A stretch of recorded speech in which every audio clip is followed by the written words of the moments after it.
Hi, it's Erik Paulsen, and thanks for joining our video conversation. The highlight for me this week was receiving the Medicare Patient Access Champion Award. It came from the Vietnamese Social Services, from the Epilepsy Foundation, and also from the Minnesota Rural Health Association, recognizing my work championing Medicare to protect and preserve it. Very proud of that. We also got a lot of great questions this week. We're going to dive right into them. And the first comes from, it's an email actually, from Thomas in Plymouth. And he says, Congressman Paulsen, as a combat veteran, Vietnam veteran, I am deeply disappointed with the VA Healthcare Reform Act that was passed last year. No bonuses should be given, period.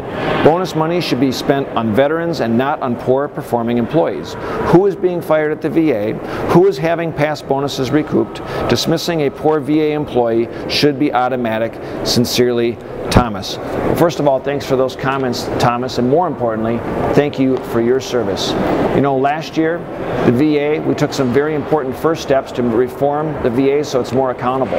This week, we took action in the House with broad bipartisan support to make sure there's further reforms by rescinding the ability for bonuses to go to certain employees. And this is not about punishing those employees at the VA. This is about accountability for mismanagement for those employees that were falsifying records and data, which is unacceptable in the care of our veterans. I also received an email from Miguel in Brooklyn Park, and he writes in, Dear Erik Paulsen, during this tumultuous time in the Middle East and around the world, Israel is one of the very few countries we can count on to stand with America. They are our greatest ally in the Middle East. Iran and other countries and terrorist groups in the Middle East pose a serious threat to Israel. I would urge you to continue to stand with Israel. Well, first of all, thanks, Miguel, for those comments and sharing your perspective.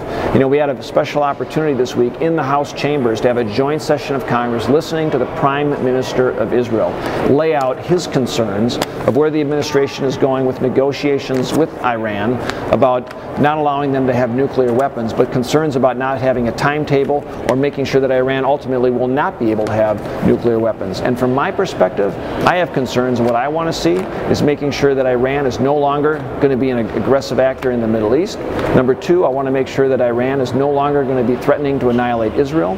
And number three, I want to make sure that Iran is no longer going to be sponsoring world terrorism around the world. That's very important for a country that seems to be obsessed with obtaining nuclear weapons. And we need to push the international community to impose additional sanctions and make sure we're using every diplomatic effort to hold Iran accountable. I want to thank all of you for taking the time to share your thoughts, your ideas, and your questions. You can continue to do so on Twitter, on Facebook, or of course, reach me on the website at paulsen.house.gov.